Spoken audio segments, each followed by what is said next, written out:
Speak English.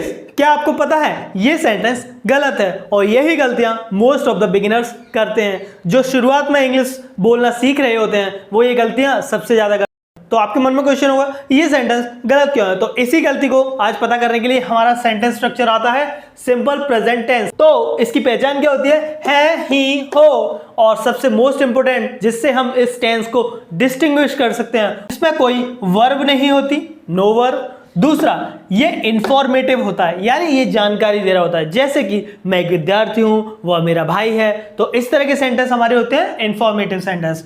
अगला, अब बात करते हैं इसके सेंटेंस स्ट्रक्चर की। सेंटेंस हमारे बनते हैं अफर्मेटिव, नेगेटिव, इंट्रोगेटिव। तीन तरह के सेंटेंस हो गए, जिसमें ये जो सीधा सा स्टेटमेंट हो उसे हम अफर्मेटिव बोलेंगे, जो नहीं लिखा होगा जिसमें एग्जाम्पल से समझते हैं, जैसे ये लिखा है वह एक विद्यार्थी है, ये हो गया हमारा सीधी सी स्टेटमेंट जो कि है अफर्मेटिव। अगला है हमारा नेगेटिव। नेगेटिव क्या होता है सर, जिसमें नहीं हो, सिंपल, जैसे मैंने बोला वह एक विद्यार्थी नहीं है, he is not a student, तो नहीं आ गया तो नेगेटिव सेंटेंस। अगला है इंट्रोगेटिव। इंट्रोगेटिव वो आते हैं जिनमें क्या होता है, क्वेश्चन होता है, क्या वो एक विद्यार्थी है, तो ये हो गया हमारा इंट्रोगेटिव। अब समझते हैं इसमें क्या है, subject plus is am are plus object, ये हो गया इसका स्ट्रक्चर। सर सब्जेक्ट क्या होता है, सब्जेक्ट जो काम करता है, जिसके बारे में जानकारी दी हो, तो वो सब्जेक्ट हो गया। इसके बाद हमारा इज एम आर, ये हमारी होती है हेल्पिंग वर्ब। अगला है हमारा ऑब्जेक्ट। इसके बाद नेक्स्ट सेंटेंस देखते हैं। तो नेगेटिव जो सेंटेंस है उसमें केवल हमें नॉट लगाना पड़ता है इज एम आर के बाद।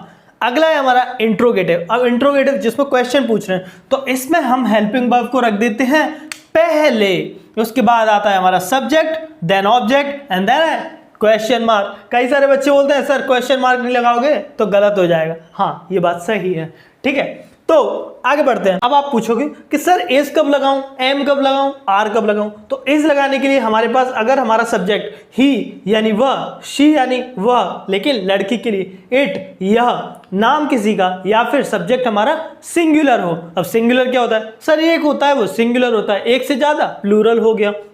आगे है आई के साथ हमेशा एम लगेगा, ये याद रखना। इसके बाद हमारा आर। आर, अब आर की बात करते हैं।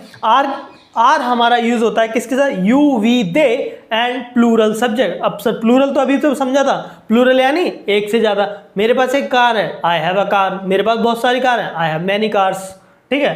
तो कार में एस लगा दो तो प्लूरल हो गया। अगला है हमारा, अब समझते हैं इसको बिल्कुल एग्जाम्पल के थ्रू। वह एक विद्यार्थी है, इसकी पहचान क्या थी, है, ही, हो, तो है आ गया पीछे, तो विद्यार्थी है पीछे आ गया, तो ये हमारा हो गया सिंपल प्रेजेंट टेंस। लेकिन सर वह अच्छा गाता है, इसमें भी तो है, हाँ है, लेकिन इसमें क्या है, वर्ब नहीं होती है, नो वर्ब, यानी वर्ब नहीं है। क्या इसमें वर्ब है, नहीं है सर, इसलिए ये हमारा सिंपल प्रेजेंट टेंस है। तो वह एक विद्यार्थी है, तो ही इज अ स्टूडेंट, वह के लिए आ गया ही, और हेल्पिंग वर्ब ही के साथ इज आएगी, ही इज, एक के लिए ए, स्टूडेंट यानी विद्यार्थी, ठीक है।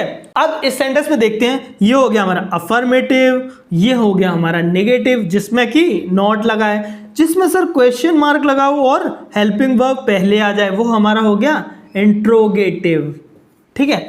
अब सर और एग्जांपल बताओ, वह अच्छा गाता है, क्या ये हमारा सिंपल प्रेजेंट टेंस है, हाँ सर है, क्यों है कि सर है लगा है इसलिए है, नहीं, है के साथ हमें ये भी देखना है इसमें वर्ब है या नहीं है। इसमें तो सर गाना यानी वर्ब है, तो गाना एक क्रिया है, इस क्रिया को हम वर्ब बोलते हैं, तो सिंग्स, इसलिए ये हमारा सिंपल प्रेजेंट टेंस नहीं है। तो सर ये क्या है वो हम देखेंगे अगली वीडियो में। हमारा मैं बोलता हूं, आई एम स्पीक, क्या ये सही है सर, इसमें बोलना तो सर एक क्रिया हो गई, तो क्रिया के साथ ये वाला सेंटेंस नहीं रहेगा, इसलिए इसमें एम भी नहीं आएगा, ठीक है। तो ये किस तरह से बने हैं इसको हम देखेंगे अगली वीडियो में। So I hope you are able to understand this sentence structure, so you will not make any kind of mistake that usually beginners make. Till then, see you, have a good day, and keep on speaking.